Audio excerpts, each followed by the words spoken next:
Salut les filles, j'espère que vous allez bien. Aujourd'hui, je vais vous parler de ma fameuse boîte à recettes. Ça fait super longtemps que je l'utilise. J'en ai souvent parlé, mais je voulais quand même vous faire un petit compte rendu si jamais vous ne savez pas c'est quoi. Donc, c'est une petite boîte simple comme ça que j'ai achetée sûrement dans un magasin du dollar avec des cartons super simples, les petits cartons de notes qu'on utilise pour faire des petites présentations, pour prendre des notes. Des petits papiers comme ça.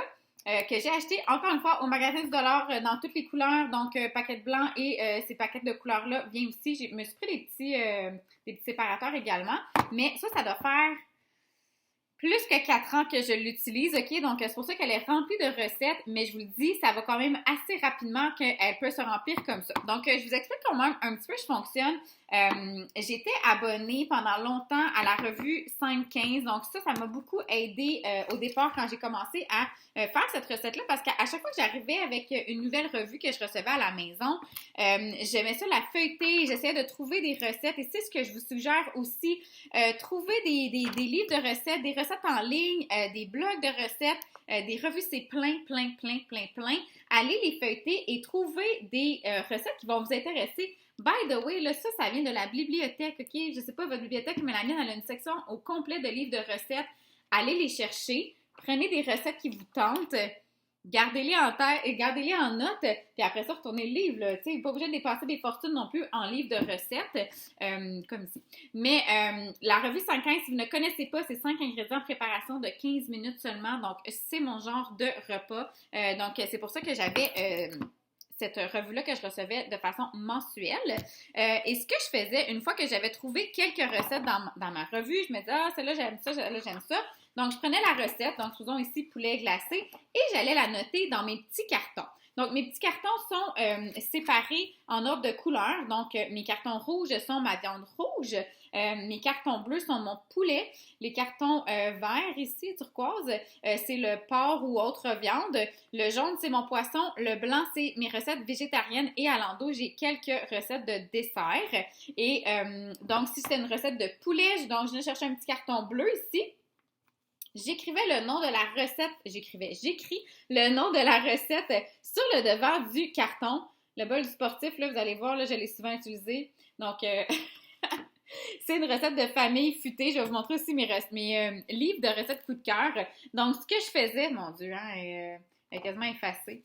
Mais ce que je fais, c'est que j'écris le nom du livre de recettes ou de la revue, ou si c'est un site internet aussi, je vais écrire à quel endroit se trouve la recette exactement en haut, quelle page, etc. Et ici, j'ajoute simplement les ingrédients dont j'ai besoin pour faire la recette. Je n'inscris aucune quantité. Mais ça, c'est personnel à vous. Si vous préférez avoir les quantités, inscrivez-les. Sinon, je prends seulement les ingrédients dont j'ai besoin pour faire mes recettes. Donc, je vous ai parlé de mes revues 515. J'adore Famille futée. Plein de recettes là-dedans aussi. J'ai aussi ce livre-là, Famille en santé, de Jimmy Sévigny, qui a plein de recettes pour les enfants aussi, adore. Ricardo, évidemment, est un classique. J'aime beaucoup ces livres de la mijoteuse. Mijoteuse que on apprend à essayer de plus en plus à utiliser à la maison. Petite parenthèse, si jamais c'est une recette de mijoteuse, je l'inscris aussi sur le devant de la recette pour me rappeler que quand même que je me prépare d'avance pour cette recette-là. Une fois que j'ai choisi les recettes, je vais aller dans ma boîte, ma boîte à recettes comme ça, ma banque en fait, et je vais aller choisir quelques-uns là, dans chacune des couleurs. OK, j'aime bien avoir comme un mix de couleurs dans ma semaine, comme ça je sais que j'ai un petit peu de tout. Puis je vais en choisir quelques-uns qui me tentent à moi, premièrement. Donc je vais aller en choisir quelques-uns comme ça de chaque catégorie. Et je les amène à mes enfants, à ma famille, puis je dis, bon, ben cette semaine, ça vous tente de manger ça ou ça? Bref, on choisit ensemble différentes recettes de chaque catégorie et j'en garde 3 ou 4 environ de côté pour ma semaine. Je trouve que ça sert à rien de planifier plus que 4 repas maximum parce que le vendredi, c'est souvent du tout ski. La fin de semaine, on sort. Il y a souvent des restaurants qu'on peut manger. Donc, je me sors 4 recettes comme ça, puis c'est amplement suffisant. Puis si jamais même j'en ai trop, je sais que ça va être facile à congeler puis que je vais l'avoir pour la semaine d'après. Donc, on a choisi nos 4 recettes comme ça, avec tous les ingrédients utilisés à l'envers. Non, ça c'était plate, c'était plate cette recette-là, mais bon. Tiens, ici, je vais en prendre un autre.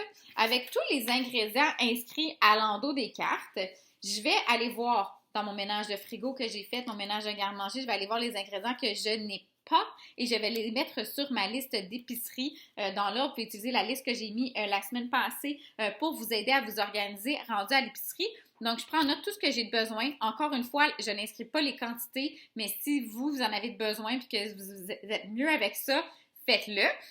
Donc là, je sais que quand je reviens à la maison, j'ai tout ce qu'il me faut pour faire minimum ces 4 repas-là. Donc, comme je vous dis, si jamais on ne le fait pas, on congèle, on garde pour la semaine prochaine, je garde le petit carton pour la semaine prochaine, on a juste une recette à moi à trouver, là. Si jamais c'est un coup de cœur, vous pouvez dessiner des petits coups de cœur en avant, un coup de cœur pour la famille. Si c'est pas bon, que personne ne l'aime, déchirez-les, enlevez-la de la boîte de recettes ou écrivez-les dessus pour être sûr de ne pas la refaire. Vraiment pas bon. Comme ça, vous allez être sûr de ne pas la refaire. Et comme je vous dis, d'en faire un petit peu à chaque semaine, d'aller inscrire des nouvelles recettes là-dedans.